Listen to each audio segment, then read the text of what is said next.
New research from Oxford University suggests children who were breastfed for the first 12 months of their life are 3 times more likely to achieve top grades in their GCSEs compared to those who weren't. Does this add to too much pressure on those who can struggle to breastfeed? Or is it the right thing to do for the health of our children? Joining us to discuss this, Claire Muldoon, who believes breastfeeding is better, and Ella Whelan, who says sticking to formula is fine. Well, very good morning to both of you. Morning. Claire, you say that breast is best. Yep. I'm sure lots of people agree with you, but there are mums who can't or don't want to for numerous reasons. Now we have another reason to shame them.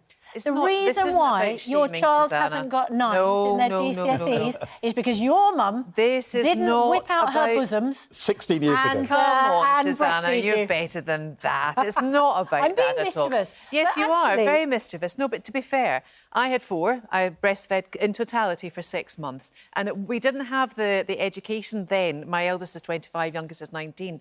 We didn't have the education then to say how actually more beneficial breast milk is for your child. Now, I know there's friends of mine who can't actually breastfeed, who couldn't breastfeed. And I think that's really sad. And I think there's actually a public health issue and it's a government issue in helping with early years. Did you say you got 4 children? Yes. Did you breastfeed all of them? All of them for 6 months in totality. And how did they do in the GCSEs? A stars? Well, they did very well, I have to say, but that's not the point. There's environmental factors that deal with education as well, you know. But let's hone in on the facts here of breastfeeding. It's free, it's sterile, it's at the right temperature, and you don't need to faff around at any time in the middle of the night when the baby needs feeding. You let the baby latch on and the baby feeds until it's full. Ella. Sorry, Claire, Ella. Breastfeeding's not free because if you're breastfeeding, unless you have a very sympathetic boss, you can't go to work. So you lose an income out of the family. And I think for many women, that's a very difficult prospect. You know, it's also not true that scientifically we have enough evidence to categorically say that breast is best for the kind of periods that we're talking about. Most people know by now that, you know, in the immediate aftermath of having a child, the antibodies and all of that, you get told till you're blue in the face by midwives about that. And that's why most women, like myself, find themselves, you know, trying to capture 2 millilitres of colostrum in a pipette, crying at 3 o'clock in the morning when they can't do it. You know, we really kill ourselves trying to do what's best for our kid.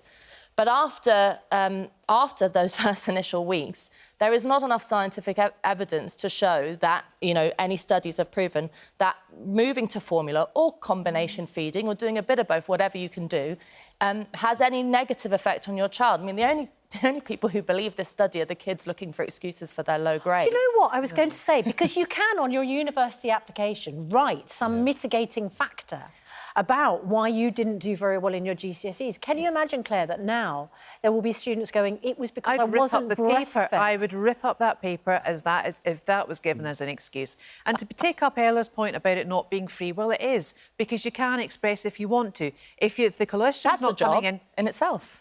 Ella, if it's not working, then you go on to formula and all the instructions are on the tin. Well, the problem that we have here in this country, vis-a-vis other, especially South American countries, 56% of Brazilians breastfeed up to a year and extended into a year.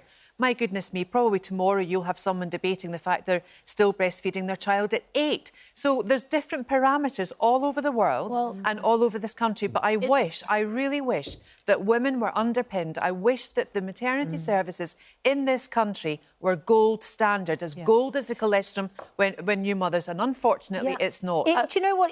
Breast milk, there is no doubt breast milk is exceptionally good for a baby.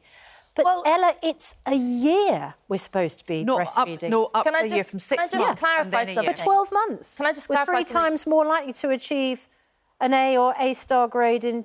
We don't have A's and A-stars in GCSE. We end up talking about... But anyway. We end up talking about breast milk and breasts as if they're, like, attached to the wall and they're not attached to a woman. Of course, just think about what you're saying. You know, what about a woman's diet? What about the way in which a baby feeds? What about if she's got 3 kids and she's trying to kill herself exclusively breastfeeding while looking after 2? If the point I'm making is that we've fetishised feeding. In actual fact, you know, there's a phrase that's used within the infant feeding... because it's untrue. Within the infant feeding community, which is fed is best, which is that if you are thinking about how to have a happy baby, a happy mum, a happy dad, then the most important thing is that that kid is fed and that that kid is developing. No one's and denying that. If we talked, Claire, you talked about the tin. Well, let me lay out what is exactly the scenario at the moment in the UK. You know, rates of UNICEF shows that rates of breastfeeding drop off to 1% by 6 months for women, and UNICEF understands that as being women are being forced to stop, rather than entertaining the notion that women might want to do something else with their lives than being on tap. And it's not that they're forced to stop. Can I just talk about formula milk in this country? You're not allowed to give it out of food banks. You're not allowed to use your Tesco club cards to have reductions. It's treated the same way as tobacco. That's stigmatising formula feeding. Mums who bottle feed can have kids who get A stars, can't they? Of course they can. Of course they can. What a crazy sentence. Of course they can. Well, of course they can. Just saying. Yeah. How weird that we have to say that today. Last word for the breastfeeding. Look, if you benefits. can, go for it. And I think it needs to be underpinned by a gold standard maternity system. Unfortunately, we don't have in this country. And I don't understand how so many women feel pressurised into breastfeeding when they don't clearly have the support to do it, because women clearly aren't relaxed enough to let the milk come through. They've got other issues going on, maybe with regards to how the child was conceived, what happens. hormone imbalances, postpartum depression. There's a whole bag of tricks here that makes the early years service that the Princess of Wales is trying to underpin in conjunction with... Or maybe we just don't want to. Maybe we just don't want to, and that's our... That's another reason. That's another argument. And sometimes that is the case. Thank you both. You're welcome. Very much indeed.